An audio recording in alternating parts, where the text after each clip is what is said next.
y ha ayudado a cambiar todo el escenario, ¿no? Todo el escenario. Entonces, lo que es, y su equipo de trabajo, Pili Estrada, la otra chica, Pili Gómez, que bueno, ya no la he visto, pero ella tuvo un rol importante, María Fernanda Cartagena, había otra chica, Carrión, María del Carmen Carrión. Todo eso es un grupo de los fines de los 90s. Entonces no teníamos críticos de arte, ni siquiera para aportar entre autor, galería y otros vectores en los años 90. Y más bien quienes participaban entorpecían, porque realmente mejor es no hacer que hacer mal, ¿no? Las instituciones, museos, pues, ni para qué hablar, eso, o sea, prácticamente yo no recorría los museos porque no traía muestras interesantes. El acervo lo podemos ver hasta el día de hoy, hay una mezcla de cosas, ¿no? En la época eso era más el factor dominante, ¿no? Y en fines de los 90, aparte de los inconvenientes ya a nivel profesional que tuvo Lupe y su equipo, fue que se daba este nuevo museo y quería filtrar, tamizar lo que había dentro de la reserva y cómo se hace, y quiénes entraban y quiénes no entraban, ¿no? Pero eso ya viene fines de los 90s. Entonces, si no teníamos críticos, los artistas y galeristas, a veces los galeristas bicicleteaban mucho a los artistas en el pago también, ¿no? Cosas del medio, ¿ya? Pero no había realmente una escena preparada en los 90s. Y eso lo recibimos desde los 80s. Simplemente sí había una economía y se compraba y se vendía.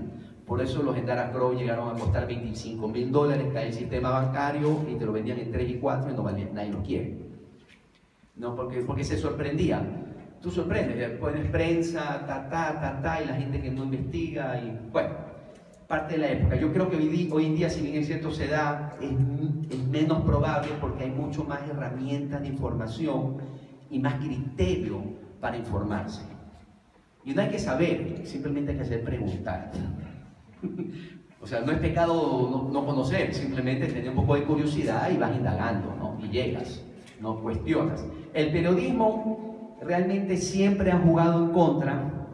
Primero, para lograr que me cobran en la galería, o las diferentes galerías tuvieron el mismo inconveniente, había que perseguir como enamorada a la periodista, o enamorado al periodista. Era un drama. Yo tenía una persona solamente llamando, y finalmente, cuando te sacan una nota, era una nota modesta, pero al día siguiente y por sus siguientes días sacan con una mayor relevancia a personas de oficio, personas que sin mayor aspiraciones, o muchas aspiraciones, pero sin mayores alcances, ¿no? Eso todavía lo vemos hoy. Ese es el gran talón de Aquiles que tenemos, que el periodismo desinforma en el mundo de las artes, ¿no?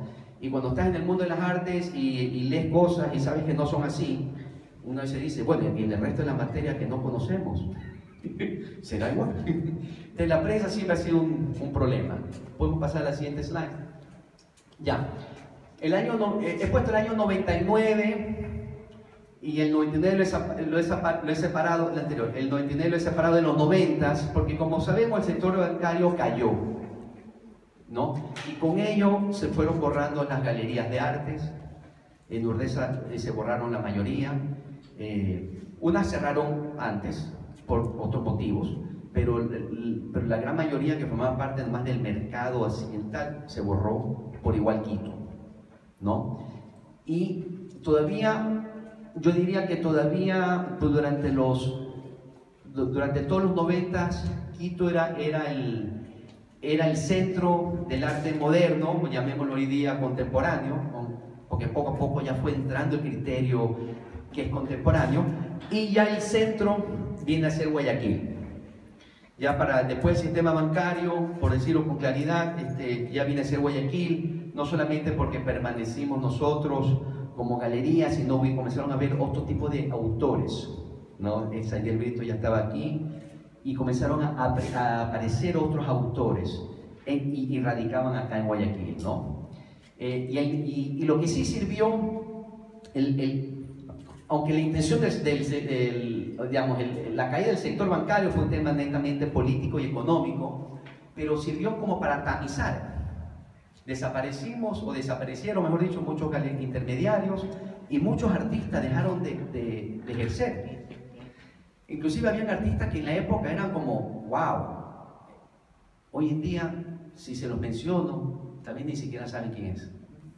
Desaparecieron. Sirvió como para tamizar, ya, el sector bancario.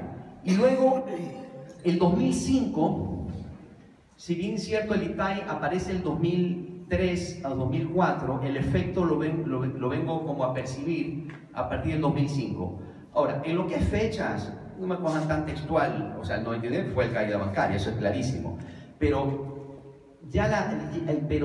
he puesto el 2005 porque recién en el 2005 para acá es que vengo a sentir, puede ser fines de los 2004, un cambio gracias a la educación, la formación de esta nueva generación de artistas producto del ITAI.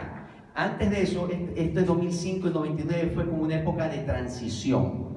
Dejamos atrás lo que hablamos, se desaparecieron galerías, artistas, y como un punto de depuración. No aparecieron necesariamente un coleccionista en sí, pero sí aparecieron compradores más jóvenes, muy tímidos. Entonces, a nivel personal, para mí este 99-2005 es una época de transición. Vamos a pasar a la siguiente. Bueno, el 99 me hice de esta propiedad, la siguiente, con pleno caída bancaria. Un poco los que estamos en el arte es una forma de vida, ¿no? Es una vocación, no es una estrategia de sustentos, ¿no? Ni mucho menos. Entonces dije, bueno, se cayó el sistema bancario, pero ¿qué viene? La dolarización. Ya, para entonces yo ya tenía 37 años, al comienzo tenía 26. Ya con 37, un poco de criterio más maduro, bueno, esa era la visión en el momento. Y sí, mucho romance, tal vez, que no dejo el arte a pesar de que financieramente no te pueda rendir día a día, ¿no? Y bueno, vino la Galería 2000. Vamos a pasar, creo que viene una serie de... Estas ya son un par de imágenes para que vean los cambios que son parte de la escena, del montaje. Aquí, si me quedo un ratito, no, en el vestido de mujer. Ya. Bueno, aquí todavía manejaba muchos artistas extranjeros, pero esta es una muestra que fue concebida ya a nivel más de galería, que el título dice todo, que es un tema no más externo, y este asunto que ya veía mucho más mujeres participando en la escena artística, y no te digo localmente, sino los viajes, las bienales, porque me comienzo a dedicar más al Ecuador, tal vez a partir del 2005, como dije, por el ITAI, porque había material con que trabajar, y también un nivel de conciencia personal, y tenías algo que coleccionar. Antes no tenías muchas cosas que coleccionar. Y acuérdate que el ser coleccionista es lo que te mueve en gran parte en un ambiente en el cual el mercado no es una razón per se para tener una galería de arte. Es un apoyo. Y quieres que eso crezca, pero tienes que tener una vocación hacia las artes para mantener un espacio, ¿no? Y no lo digo por mí, sino por las personas que lo mantienen, como no mínimo el día de hoy también, ¿no? Y la galería No Lugar, que no la conozco, en Quito, ¿no? Ya, pasamos esta... Ya, es lo que dije ya, compradores, coleccionistas tradicional, una cosa de transición. Y ya, aquí hicimos una muestra con los famosos salones. Antes del 2000 y tanto, ni siquiera me preocupaba de los salones de Julio. El Salón de Julio hizo una inflexión en su medida con respecto al pasado, en algún momento en el año 2000 y pico, ahí Río Revuelto creo que lo ha citado muy bien. Pero en la época veíamos una incoherencia de obras no admitidas, como esta pieza de Roberto Novoa, ¿ya? Y otras que tenían un nivel tal vez no tan distante a una obra que fue premiada de Santillán. Entonces, ¿bajo qué criterio tú? Ni siquiera era admitida, no te digo premiada, es otra cosa. Como dice, no entras a mi casa, tú no calificas. Iba a la exposición y veías cosas incoherentes. Entonces se me ocurrió hacer, lo hice más por 2 años, pero después ya uno se desgasta cuando no hay necesariamente un feedback de otro tipo. Que por 2 años hicimos esta muestra Crema Criolla, que escogíamos obras no admitidas en los salones del Julio y la Casa de la Cultura. Y la poníamos dentro de un contexto de galería para que quienes quieran visitar pueden juzgar si realmente no calificaban. Ya. Entonces, al citar eso como galería, te estoy haciendo ver los tiempos, cómo van cambiando. No nos quedemos nomás en la anécdota, cómo vamos cambiando el ambiente en Guayaquil. Ya, pasamos a la siguiente. Ya. Bueno, definitivamente, ya para esta época, Lupe Álvarez, María Fernanda Cartagena, Rodolfo Kronfeld y Mónica Espinel ya tenían un rol distinto, cada uno, pero tenían un rol. Ya teníamos críticos de artes. Ahora ya tenemos realmente críticos de artes ejerciendo. ¿Ya? Y sí, como cité, Lupe Álvarez de antes, en Ecuador, hablando de Ecuador, y Rodolfo Kronfeld de un poco antes. Pero aquí ya era muy evidente, ya la escena era otra, ya cuentas con estos profesionales. Las instituciones, museos y periodismo, bueno, estamos en stand-by todavía, ¿no? Pasamos a la siguiente slide. Ya.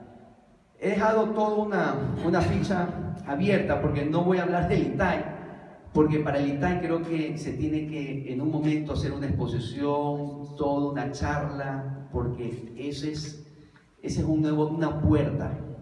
Y es la razón por la cual estamos aquí sentados, es la razón por la cual a nivel personal puedo coleccionar, es la razón por la cual la galería siga más a los ecuatorianos, y es la razón por la cual los ciertos coleccionistas ya tienen jóvenes, ya se les puede referir, porque la nueva generación de coleccionistas, aunque seamos de la misma edad, Juan Carlos, pero los nuevos coleccionistas, muchos vienen, como el caso de Juan Carlos y otros amigos, ya me vienen a decir, ¿sabes qué? Quiero ecuatoriano, ¿qué tienes de Ecuador? Antes no era así. Antes no digo que no existe el otro, no. Pero no me era común escuchar eso en los 90s. Es más, a mí no me iba tan mal vendiendo a los extranjeros. Siempre lo de afuera es mejor, ¿no? Ya no necesariamente. Ya hay un sentir local de que puedes armar una mejor colección, más coherente, más propia, con muchísimo menos recursos, coleccionando lo local. ¿Ya? Pero así mismo que después vamos a tener una pequeña charla, ¿qué es lo que busca el coleccionista? ¿Qué es lo que busca el coleccionista? Bueno, el tema del ITAI abrió todo ese capítulo y para mí eso lo dejo porque ese es un tema que alguien tiene que tocar en un momento, alguien más calificado, muy largo. Ya. La Limpia, un referente de los tempranos 2000, ¿no? Esto fue una muestra que se dio, podemos pasar 2 o 3 slides de La Limpia, gracias. En la galería, esta aquí, la anterior del césped, pusieron, fue maravilloso la muestra, pero terrible el final. Tuvimos que limpiar las computadoras porque se secó el polvito en todas las computadoras, inclusive el piso alto. Fue un desastre. No, imagina, pero todo era como podía jugar golf, un golfito chiquito allá adentro, ¿no? Una linda muestra. Esta de las cañas, yo me la tomé, claro que toda obra abierta toma interpretación, ¿no? Yo me decía, ¿será que estos jóvenes me están queriendo apuntalar porque ya me ven como demasiados años y que me tengo que rejuvenecer? Creo que quizás me estaban apuntalando como espacio.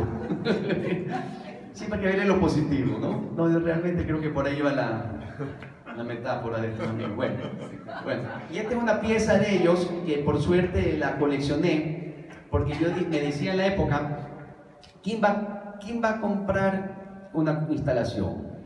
Y el día que se quiere hacer una retrospectiva, ¿dónde va a estar una instalación? ¿Ya? Me alegra haberla coleccionado, no solamente por mis intereses muy personales, no como me interesaba porque me interesaba, pero también tuve en mente de que el día que estos jóvenes quieran hacer una retrospectiva, va a ser muy difícil que vayan a encontrar todos estos elementos de yeso, ¿no? Que le instalaban junto a una imagen reproducida de un cuadro clásico, todo un tema detrás. Y bueno, esa la tengo por suerte en la galería instalada, en la planta alta. Ya, pasamos a la siguiente. Ya, esto ya hablamos. Ya. Bueno, Escogí esta pieza no solamente porque me invitó Saidel, sino por lo obvio. Esta pieza para mí encierra un poquito lo que estamos esperando en los museos o dónde están los museos al momento, ¿no? Y se hace más claro si lees el título de la obra, ¿no? Dije, bueno, en vez de darle tanta lata, mejor pongo una imagen y ya está. ¿Qué pasamos? Así se llama, no soy. ¿Perdón? ¿Se llama así? Entonces tal vez, si tú me lo preguntas, significa que me lo cuestionas, significa que me equivoqué. En mis archivos están así. Tal vez está demasiado literal para que sea, así lo tengo en mi archivo. Tendría que revisar eso. En todo caso, se entiende. Ya, del 2005 para acá.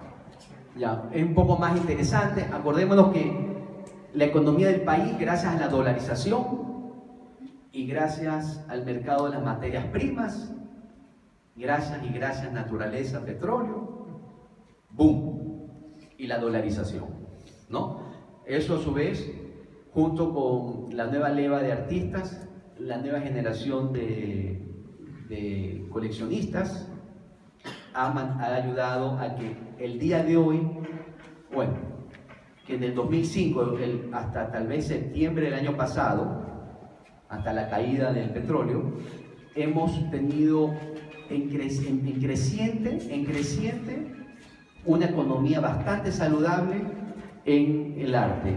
Y a propósito puse la palabra mercado de arte en azul, porque ya a nivel personal, ya como espacio, una infidencia, a partir del año 2006, a nivel contable, estoy en Celeste Guayaquil. Antes yo estaba en rojo. Celeste Guayaquil, no digo azul marino, Celeste Guayaquil. Entonces, yo ahí sí les puedo decir que ha habido un cambio. Después de 20 y tantos años, a partir del 2006, el nivel contable a Celeste, ¿no? Pero eso es gracias a una estabilidad. Entonces podemos saber que el arte, la producción y el bienestar de ustedes jóvenes autores que están queriendo no diversificarse tal vez en otro trabajo, y mejor aún si podrían vivir haciendo la obra propia y no necesariamente los de los encargos, pero los encargos es parte de la vida. Poner un seudónimo no es mala idea, ¿no? No comprometan lo profesional, ¿no? Estamos de la mano con nuestras decisiones políticas y cómo vemos al que más tiene y cómo vemos al mercado. ¿Cómo vemos el mercado? Sí. Y la escena artística definitivamente le he puesto ahí 3 asteriscos a Guayaquil porque sin duda en lo que es arte contemporáneo, ahora con total criterio que es arte contemporáneo, el centro es acá. Y si que es poco, bueno, es poco, pero el centro a nivel de Ecuador está acá. A nivel personal he tenido 3 experiencias en 20 y pico de años de un coleccionista quiteño. 3 individuos, el uno hace más de 20 años, etcétera, el 99 es local y sí, unos contactos que gracias a que aventuré en Estados Unidos, una feria, se mantengo y se dan ciertas cosas con extranjeros, ¿ya? Guayaquil es el centro. Y 0, ni siquiera para que sea una excepción que ratifique la regla, 0 cuencanos. Ni siquiera Pablo Cardoso. El centro de Guayaquil, mi experiencia, ¿no? Había que preguntarle a no mínimo cuál es la experiencia de ella, ¿no? Pero para mi experiencia que Guayaquil es el centro, ¿no? O sea, perdón David, lo de Pablo, que dice no tienes coleccionistas en Cuenca de obras de Pablo. No he tenido una venta, no hablemos nomás de coleccionista, un comprador, una venta a un cuencano. Trabajo con Pablo desde el año 92. Desde el año 92. ¿Ya? No, te digo un poco para que veas la escena, ¿no? No nos quedemos nomás en la anécdota, la escena. Estamos nosotros, los que estamos sentados aquí y unos que no pudieron llegar, somos los que armamos o queremos armar escena mercado. Todavía estamos en eso. Y se da acá. Y es raro eso de Pablo porque Cuenca, cuando hicimos la exploración del coleccionismo, Cuenca era la zona que más artistas de su lugar tenía coleccionado. O sea, Cuenca siempre tuvo un mercado local. Por lo menos desde que nosotros exploramos las colecciones, los artistas cuencanos se vendían en Cuenca. Es raro que este dato que das de lo de Pablo Barroso con anterior. Claro. Ahora, desde el año 92 para acá, Pablo, antes del 92, cuando hacía esta aerografía hiperrealista, me las vendía todas en Cuenca. En Cuenca. Pero ya para acá, chao.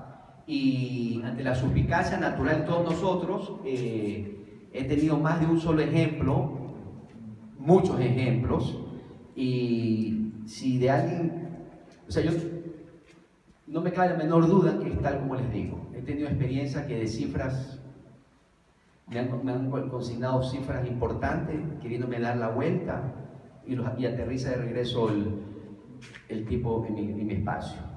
Amigos, hace tiempo un familiar, gente de fuera, entonces no lo compren en Cuenca. O sea, Pablo es 100% claro con la parte ética profesional.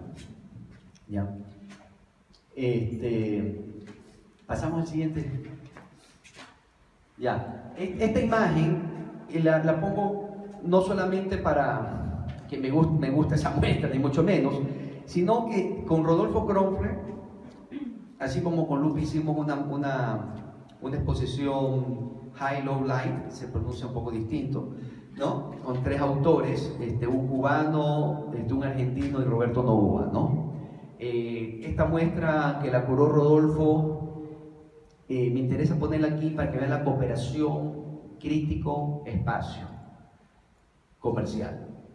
Más aún cuando los espacios llamados culturales no tienen esa apertura o no son tan selectivos que mejor no llevarlo allá porque se mezclan las cosas. Aquí se ve claramente una cooperación. Con Rodolfo Kronfler, desde tal vez fines de los 90 ya hicimos unas muestras en la galería anterior, ¿no? Pero realmente ha tomado mucho más fuerza desde el 2000 para acá, las muestras con Rodolfo. Y lo pongo nuevamente, insisto, esa colaboración, que no tiene que ver paredes, la crítica con los espacios. Sí, que la muestra está claramente identificada, claramente detallada, clínicamente hecha, no hay engaño, no hay engaño. Vamos a pasar a la siguiente. Ya, esta es otra muestra, parte de la misma, ¿no? Otras tomas. Bueno, esta es la beca, puse dos o tres imágenes de la beca de PM, una muestra de que la empresa privada se puede acercar a las instituciones de estudio. No lo pongo para presumir porque muchos de ustedes ya conocen, han visto esas imágenes 20 veces, están en mi website, tantas cosas, sino para que vean cómo van cambiando los ambientes y hay que quitarse ese tabú de privado, inmaculado, crítico, museo, etcétera, ¿no? Bueno, esta es una de las muestras, es Chonillo. Las fechas estoy un poquito en duda ahora, pero bueno. Sí, está bien, ya. Bueno, ese es un segundo Cherres, que no la he vuelto a ver. Se fue a España, volvió, no la he visto nuevamente. Ya. Pasemos a la siguiente, ¿sí? Ya. La ética artística. Yo sí veo que tengo la suerte de tener tal vez unos 20 y pico años más que los autores jovencitos. No sé si es porque me respetan, me ven más como edad tío por allá, pero yo veo con claridad que no hay esa lucha de gremial o lucha de espacios, sino un criterio de colaboración, un tema de empresa. Ya no está esa picardía de que la muestra es una oportunidad para sacarle ventaja al galerista, o el galerista sacarle ventaja al artista, por igual. Yo ya veo un tema de entendimiento de que esto es una profesión, que si se hacen las cosas correctamente, vamos a ganar todos. Entonces, por eso me he puesto ahí relevo generacional. Para mí hay un relevo generacional, un clic aquí en la mente de cómo se llevan las cosas. Y a nivel de producción, definitivamente, ¿no? La educación no está por gusto, ¿no? Ya las muestras, las obras son totalmente articuladas. Antes no lo estaban. No dudo que de esta generación, a diferencia de las anteriores, que tal vez de las anteriores por cada decenio podamos referirnos a 3 autores, o tal vez 4, no quiero equivocarme, y con generosidad 4. Lo que vemos de hoy en adelante es que vamos a podernos referir, no sé, a 10, a 15, porque hay educación y formación, y más cuna o más criterio de equipo de trabajo, más ética. Podemos pasar a la siguiente, creo que tengo que ir. Bueno, los compradores coleccionistas, definitivamente eso ha cambiado, ¿no? En lo personal hay una leva de jóvenes de 40 años que manejan otros criterios y no necesariamente están formados en el arte, no necesariamente te pueden decir quiénes son los maestros de la época, pero sí tienen herramientas para diferenciar a dónde ir, a qué galerías ir o qué artistas ver, ¿no? Es también un relevo generacional por ese lado. Entonces, sí, hoy en día sí puedo decir que hay coleccionistas, ¿no? Críticos, gestores culturales, los ya mencionados, y se me olvidó mencionar a Eliana Hidalgo como gestora cultural, ¿no? Está clara el trabajo de los libros que hizo junto con Rodolfo Cronfle, de Sola Franco, y otras actividades, y como asesora de arte particular, son excelentes. No tiene ningún inconveniente en trabajar con los diferentes ofertantes y se maneja de una manera prolija, ¿no? Las instituciones y los museos, bueno, podría volverte a poner la imagen que tuve antes, no digo que la ponga, sino la misma imagen del cuadro de Rodolfo, de Saidé. Quiero pensar que hay una intención de cambio. Perdón. Me retiro, mi niña casi no sabes y ya quiere irse, No, perdón. Gracias. Perdón. No, gracias. Bueno, el Museo Municipal, lo que conocemos, altos y bajos, pero sí ha habido, con los altos y bajos, hay un avance del Museo Municipal con respecto a los años 90. Simplemente es muy inconsistente, pero podemos ver con claridad que muchos de los premios en los últimos años están bien otorgados, ¿no? El Morocho, muy bien que se haya ganado los 2 últimos años, los segundos premios, las menciones, etc. Es un avance, pero realmente para la época estamos quedados. o sea, estamos avanzando, hablando del Museo Municipal, pero estamos quedados, ¿no? Estamos quedados. Y yo creo que hubo un acercamiento con privados, es lo que le podría venir muy bien al Museo Municipal, pero ese es un tema político, ¿no? Un tema político. Bueno, la siguiente yo creo que...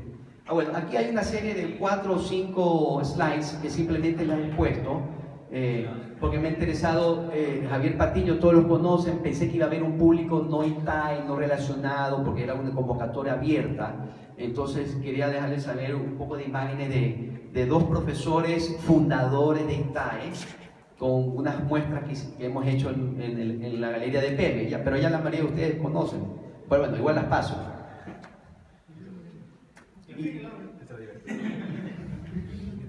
La siguiente, Saidel, y bueno, y 2 imágenes de 2 autores que han sido estudiantes del INTAE, ¿no? Que trabajan conmigo. Hay muchos más, pero simplemente no trabajan conmigo o todavía no hacemos muestra. Bueno, por ahí lo que es mi visión muy resumida, con ciertas anécdotas de las diferentes épocas. Yo quisiera aprovechar, Juan Carlos, yo sé que me pediste que no te saque, pero yo te advertí que sí. Un poquito... Me parece a mí interesante que coleccionistas, a Carlos nunca lo llamé, pero que vi que está aquí, espero que poderlo volver voluntario. Me parece interesante que los jóvenes estudiantes de arte escuchen algo de lo que espera un coleccionista de ellos. Por ejemplo, hemos hablado de la parte ética, de la parte de formar un equipo de trabajo. Cuando tú compras una obra, ¿qué esperas de ese artista o qué esperas tal vez del espacio que te está recomendando que colecciones tal obra? Bueno, realmente tu exposición, que ha sido bastante buena, yo diría excelente, ha sido muy claro en el proceso que se ha vivido durante los últimos años en el Ecuador y sobre todo en Guayaquil. Hay un antes y después. Quiero felicitar a los que forman parte del ITAE porque creo que marca una diferencia en el arte guayaquileño, sobre todo. Yo no sé por qué me pones el tinte de coleccionista, si simplemente soy un buscador de cuadros que me gustan. Pero en definitiva se ve que existe una estructura mucho más profesional ahora, bien definida, comenzando por el artista, efectivamente, y los críticos, las galerías y los compradores. Entonces, cuando uno visita o concurre a estos eventos que cada día son más comunes y que están a disposición de todos, comienza a entender un poco lo que se está viviendo y la nueva generación que está saliendo, incluso una generación de compradores, diría yo, no de coleccionistas, sino de compradores. Entonces eso te da más seguridad y más tranquilidad de que estás comprando un arte real, un arte que realmente forma parte, en este caso, de nuestra cultura. Entonces te sientes un poco más identificado, con más respaldo, con más posicionamiento, algo que puedes hacer de esto una secuencia y puedes seguir emprendiendo en este mundo, ¿no? Básicamente lo que te puedo aportar para... No, gracias. ¿Alguien quiere comentar? Carlos, aquí muchos te conocemos, ¿no? Sabemos que eres un coleccionista especializado en formatos pequeños. Y no solamente del Ecuador, tú circulas por ferias de varios continentes. Te hago una consulta, aunque si que te interesa otro tópico, bienvenido. ¿Tú prefieres adquirir o coleccionar obras de artistas que forman parte de un circuito formal o te es indistinto con tal que la obra sea buena? Primero detesto el micrófono, así que, y no lo sabía y acepté y voy a participar en 2 conversatorios en ferias de arte a futuro, así que esta va a ser como una prueba de fuego para mí. Me da exactamente lo mismo si estar en el circuito o no. Realmente yo le dedico por lo menos una hora y media diaria a leer lo que está pasando y no importa si son medios formales o informales. Entonces la idea es engancharse con ese artista. Trato siempre de conocer al artista, hacerlo un poco parte de mi vida, aunque sea a través del Facebook, para poder entender, porque a veces hasta las redes sociales te permiten un poco entender quién es el personaje que está detrás de esto. Yo me quiero remitir un poco a lo que tú preguntaste al inicio. Yo a título personal solo espero consistencia y coherencia. Creo que lamentablemente muchas veces un buen artista doblega ante la falta de plata. Y eso hace que de pronto se pierda un poquito. Y eso frustra porque uno le apostó algo. Da lo mismo si fueron $1000, $2000, $100 o $5000, pero le apostaste a un personaje.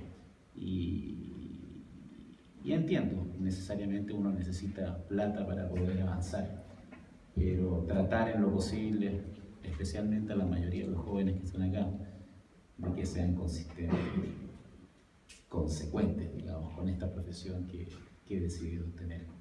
Pero a mí a título personal me da lo mismo si está en el circuito o no.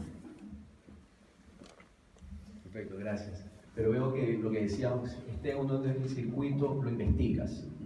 Entonces sabes a fondo. No son cosas así que te la topaste por ahí y te haces de ella. Aunque no estén en el canal formal, ese canal informal que lo has investigado de la obra o del autor antes de hacerte de la pieza, o no necesariamente. Yo viajo mucho y al viajar mucho siempre intento de que me pasen datos de, y cuando me pasan datos de, lo más probable es que nunca estuvo en una exposición o no forma parte de una galería, sino que es alguien que nace. Me engancho poco, o sea, no es que, porque es más obvio para mí, al menos. Yo no soy coleccionista, simplemente tengo una pasión por el arte. evidentemente le apuesto al futuro, digamos. Entonces sí me interesa algo de recorrido, pero a veces te encuentras con cosas con que no las conoció nadie, no las vio nadie. Voy a dar un nombre, ojalá lo googleen: Juliana Góngora, una colombiana brillante, que debe tener 27 años hoy, y la conocí cuando tenía 20, y definitivamente no formaba parte de nada. Y mi obra la compré de esa época, y hoy por hoy es una grande, o sea, va camino a ser grande, digamos. No tiene que ser algo que necesariamente estudies. Te pasan datos. Antonia Robo va a Bogotá en algún minuto y conoce un chico artista y me dice, oye, ven. Y no tiene por qué estar en un gran escenario, digamos. Gracias, Carlos.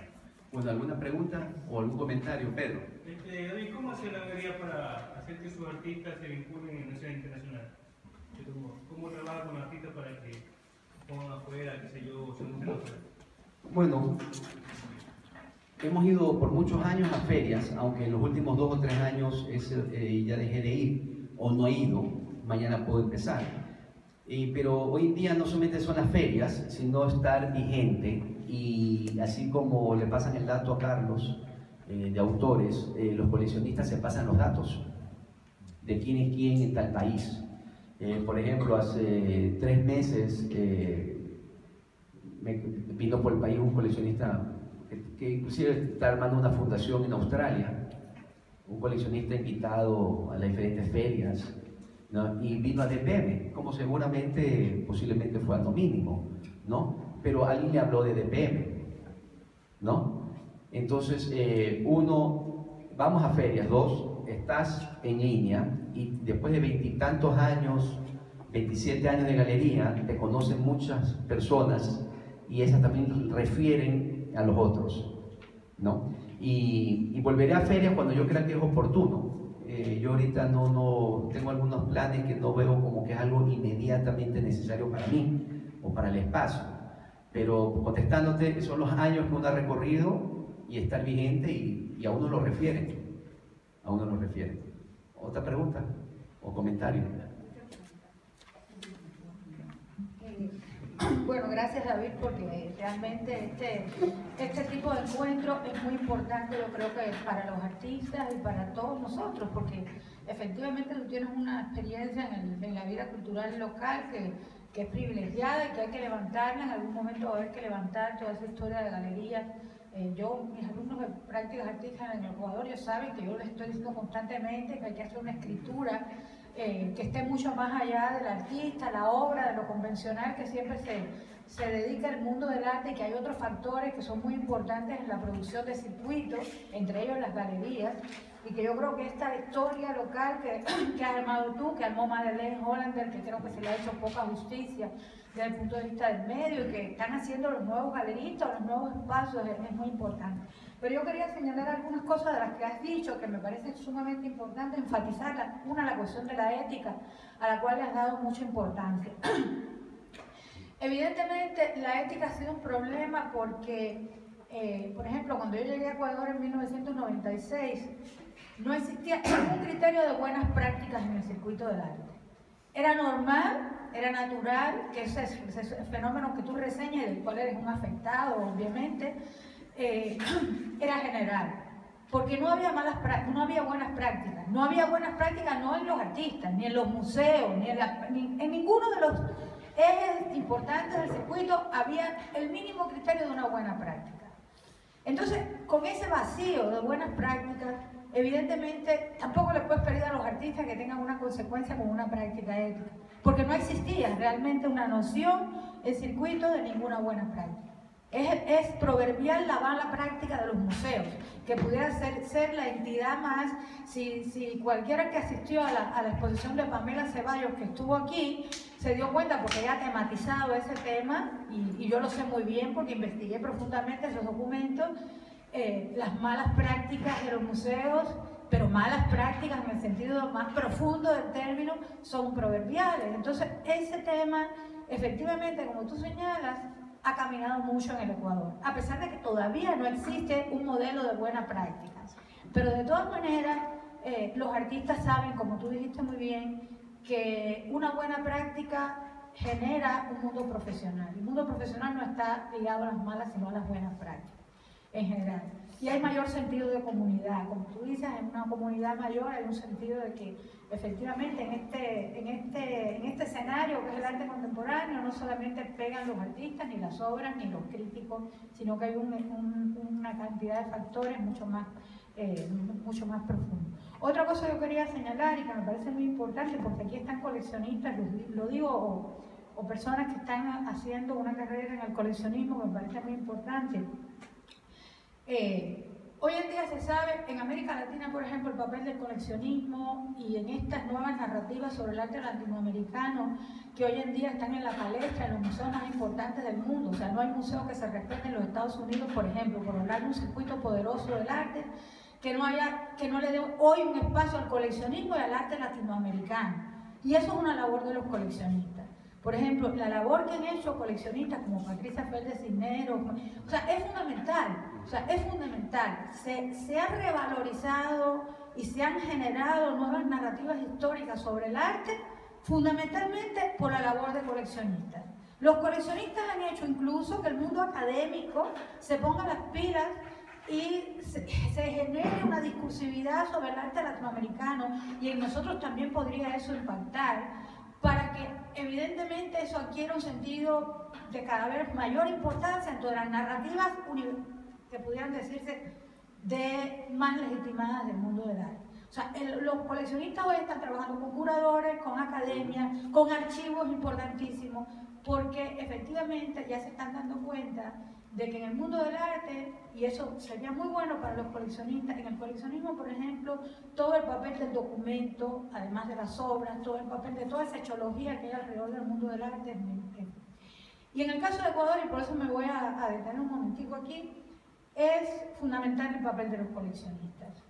Fundamental. En el Ecuador de hoy, y todo el mundo lo sabe, existe un vacío muy importante de legitimidad de la institucionalidad cultural. Y en medio de ese vacío de legitimidad de la institucionalidad cultural, el papel de los coleccionistas es fundamental. ¿Por qué? Porque los coleccionistas están de alguna manera supliendo el lugar que deberían tener las instituciones culturales.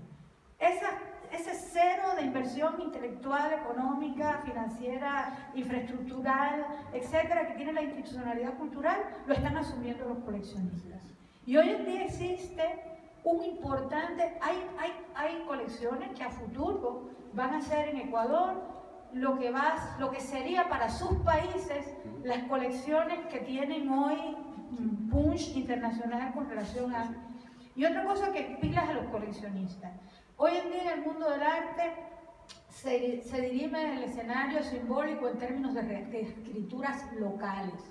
Cada vez están más en crisis las narrativas universales dominantes y cada vez están más supliendo esos vacíos de autoridad que tienen esas narrativas con la escritura local. Ya yo voy a participar en Caracas ahora, invitada por la Fundación Patricia Félix Cisneros.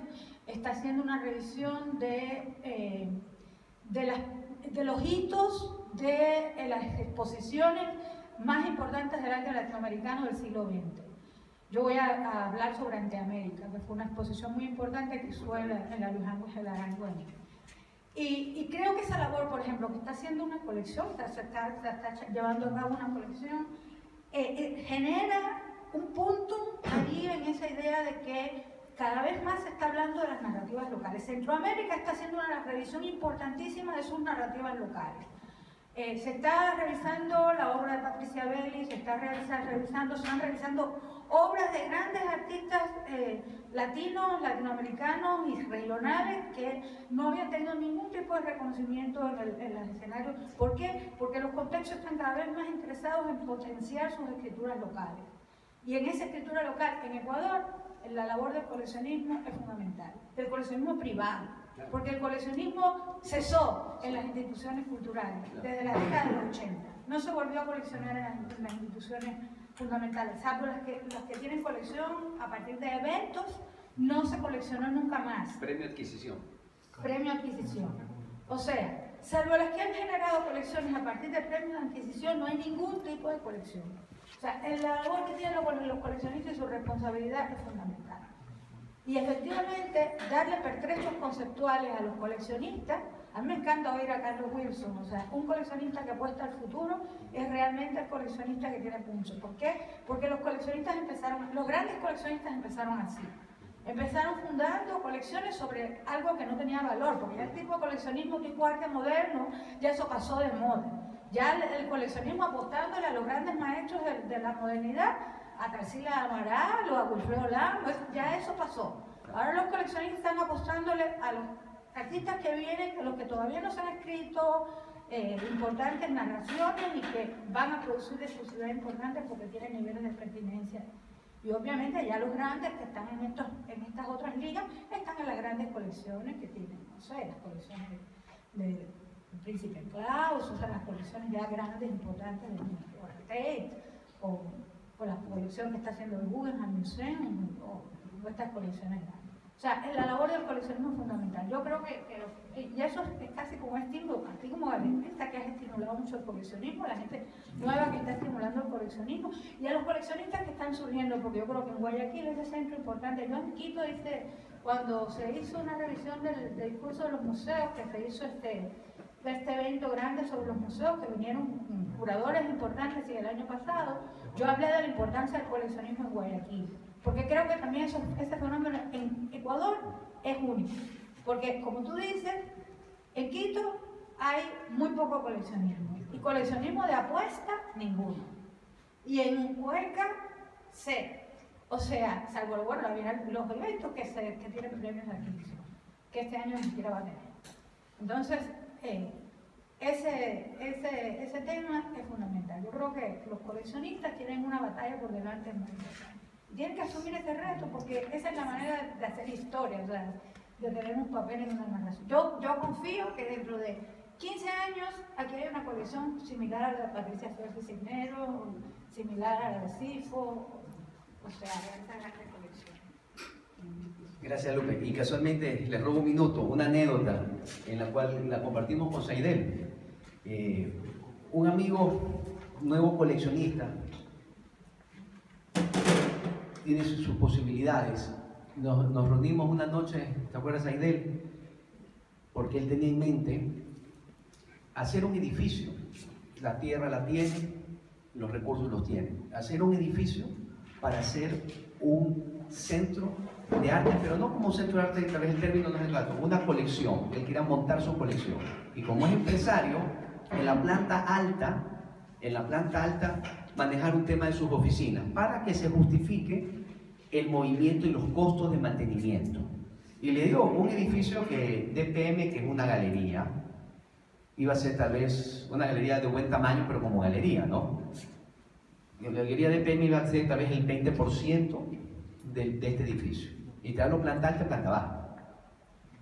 Pero ¿qué pasó? En la noche anterior o la mañana del día que nos reunimos, el presidente pasó el primer anuncio de la ley de herencias. Se jodió todo. Entonces, aquí hay dos cosas que quiero rescatar. Uno, está la semilla, Lupe. La semilla está. Se pasmó. Motivos políticos. Y la política afecta al mercado del arte. En febrero tenemos una decisión. Gracias. No, perdón, Fernanda. Perdón.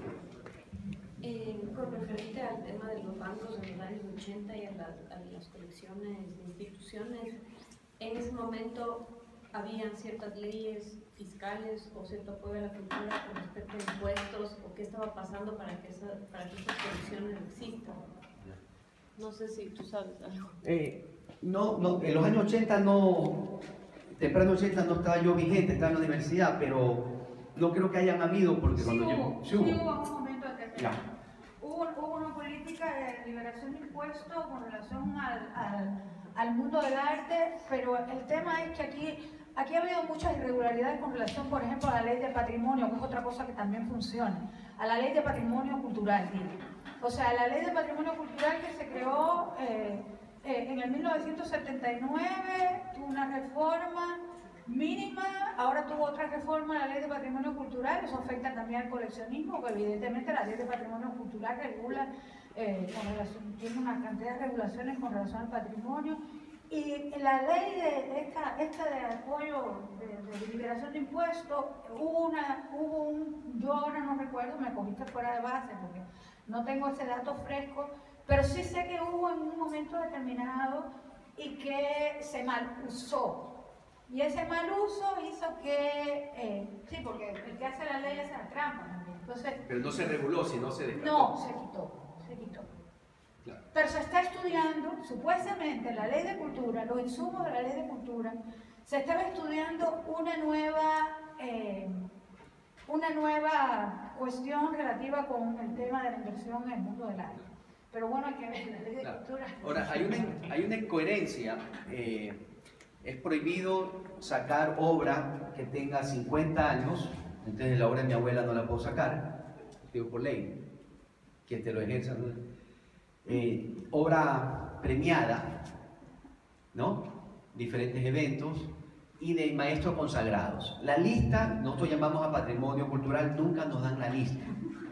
¿Ya? Simplemente tenemos que llamar como servicio al cliente. No, literalmente, tengo amigos que van a viajar, me dicen a ti, me muero de miedo, tengo un cuadro de tal artista, ¿puedo viajar?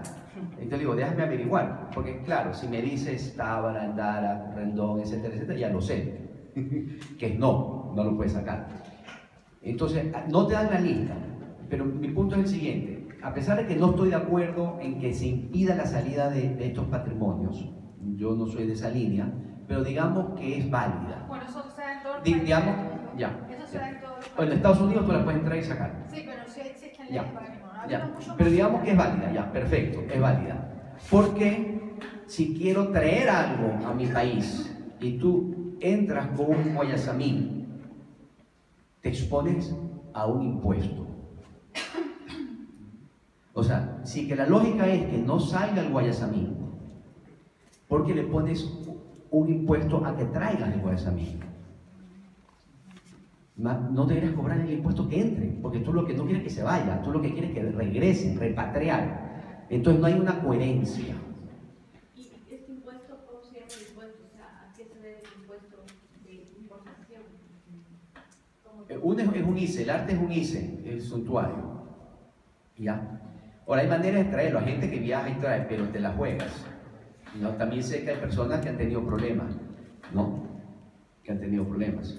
Ahora, pero la ley existe de que si tú traes una obra valorada, un Rendón, ellos te lo tasan en internet, Arnet, o sea, hay fuentes y te cobran un impuesto, que creo que está por el 20 al 30%. Entonces esas son incoherencias, más allá si te atrapan o no te atrapan, es incoherente el decir, queremos que se mantenga el patrimonio local, y le cobro un impuesto para que regrese. Tuviera que dejarlo libre que regrese y después ya, no lo deje salir, pues. Por último. Sí. Bueno, muchas gracias.